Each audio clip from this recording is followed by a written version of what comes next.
Welcome back. Thrive Session 5, Philippians chapter 4.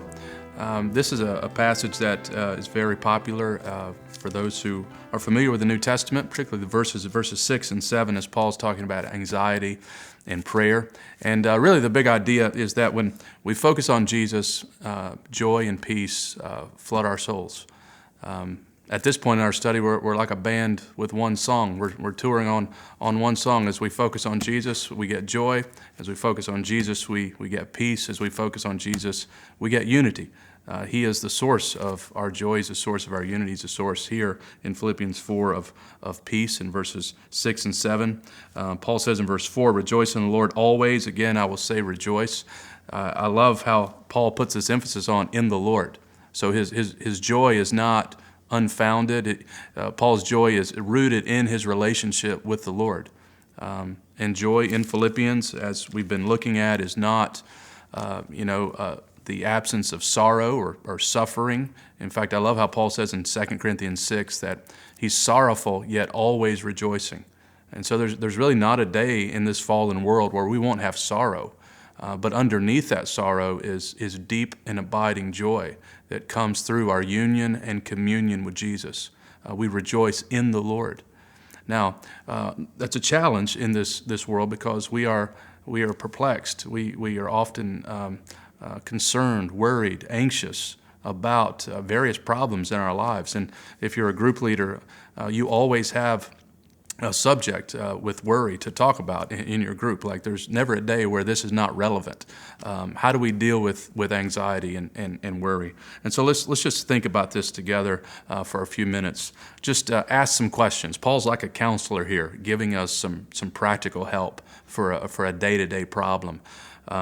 What is worry? What is anxiety? I like how John Piper defines it. He says, anxiety seems to be an intense desire for something accompanied by a fear of the consequences of not receiving it. Now, to put that in my own words, it's imagining the future in the worst possible way and then freaking out about it. If you are concerned about something and then you have this great fear that it's not going to turn out the way you want, then you can freak out. You can grow very anxious about it, and we all know that feeling. Now, there's a difference between what you might call alarm and anxiety. Alarm is something that alerts you to responsibilities that you need to do.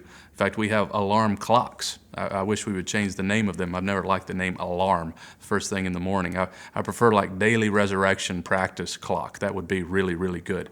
But the idea is that you got to get up and you got work to do. And so it's a good thing to have what you might call some sense of positive concern, some positive alarm that we get to work. But the anxiety that Paul's talking about here is this crushing weight. Right? Proverbs says that anxiety weighs a person down.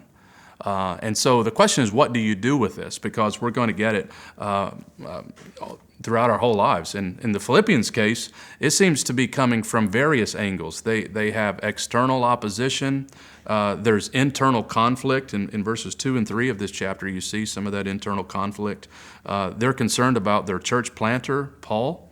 And they may have been a little bit worried about God's provision for their life, as Paul will allude to in the last chapter. And we need to fight this. We need to fight it because anxiety is a joy killer. And anxiety will make us very self-absorbed people. And we're not going to be that selfless, servant of Philippians 2 if we're self-absorbed. And so what do you do about this crushing anxiety? Well, Paul gives us some really great words here when he says, do not be anxious about anything. Like the first step is to admit you shouldn't have anxiety.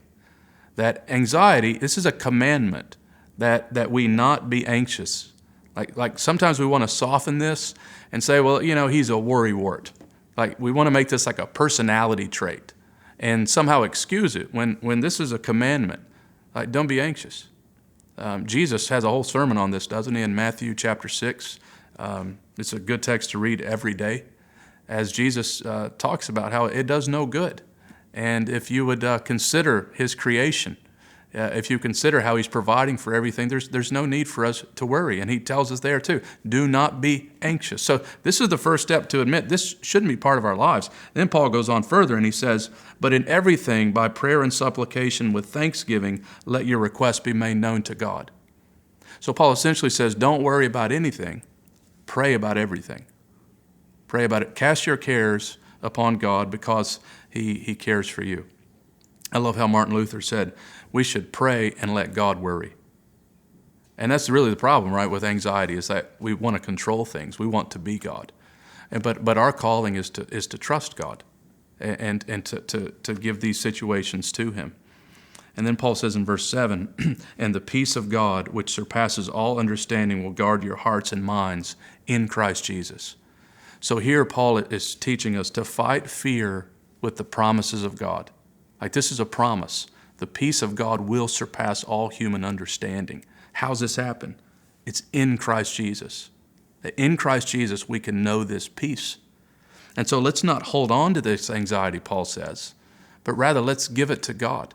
Let's cast our cares upon God, and let's experience this incredible peace. And so we need to listen to the right sermons. You know, anxiety is saying to us, God is not sovereign, God is not good, God won't provide.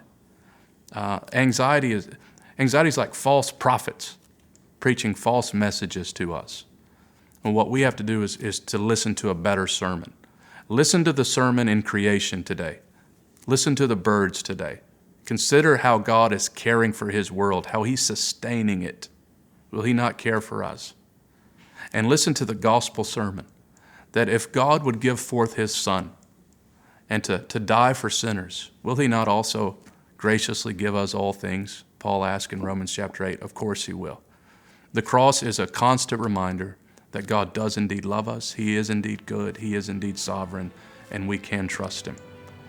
And so may God grant us grace as we live out our ordinary days, experiencing the peace of God, a peace that comes through our relationship with Christ.